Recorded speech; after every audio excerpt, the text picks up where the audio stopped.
નમસ્કાર દર્શક મિત્રો, ધ બી એલર્ટ ન્યૂઝ મીડિયામાં આપનું હાર્દિક સ્વાગત છે।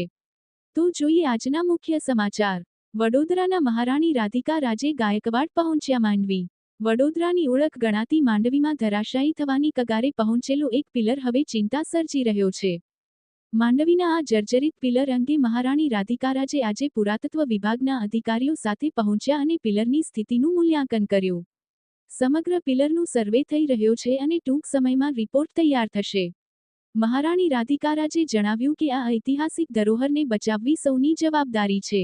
અમે વીએમસી સાથે બેઠક કરીને કામગીરી તાત્કાલિક શરૂ થાય એ માટે આગ્રહ કરીશું। તેમણે ખાસ જણાવ્યું કે વરસાદ પહેલા કામગીરી ન થાય તો નુકસાન વધુ વધી શકે છે। હવે નજર છે કે વહીવટતંત્ર આ ધરોહર માટે ક્યારે અને કેટલું અસરકારક પગલું ભરે છે।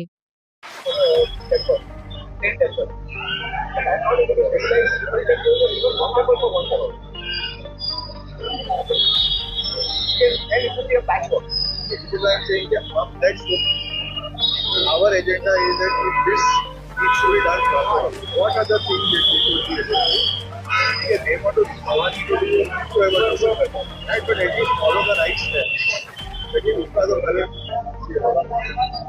And let's identify a few buildings, 4-5 buildings, उसका आप report बनाओ, separately report that. Let's make a plan, every country जगह जाके. પરિસ્થિતિ જોવા આવ્યા છીએ અમે માંડવી ગેટ અને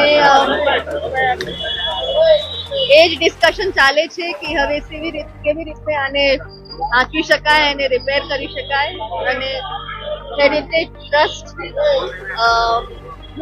આ બદલ કામ કરી રહ્યું છે અને અહીંયા અમે એક્સપર્ટ્સને પણ બોલાવ્યા છે અને એમનું શું કહેવાનું હશે એ શેર કરશે પછી એ અમે વીએમસી જોડે શેર કરશું અને એ જ આશા છે કે આનું રિપેર થશે અને વ્યવસ્થિત રિસ્પોન્સિબલી આનું રિપેર થશે। તમામ હેરિટેજ નુકસાન થયું હતું, કોઈ દેખરેખ નથી રાખવા, તમારા તરફથી કોઈ હવે આગળ પગલાં લેવાશે?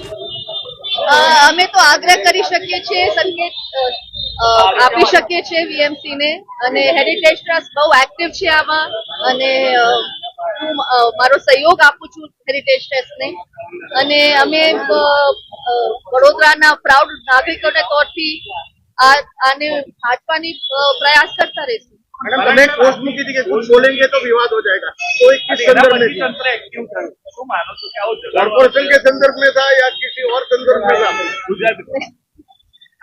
એવું કાંઈ નથી કે આમાં બધાને વિવાદ કરવો જોઈએ, આપણે અને અમે બધાને એલર્ટ થવું જોઈએ।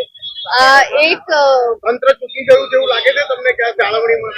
એવું કાંઈ નથી, મને લાગે છે કે અમે નાગરિકોને, પ્રેસને, એડમિનિસ્ટ્રેશનને બધાને એલર્ટ રહેવું જોઈએ અને બધાનું એક જિમ્મેવારી હોવી જોઈએ અમારા ધરોહરને સાચવીને રાખવાની।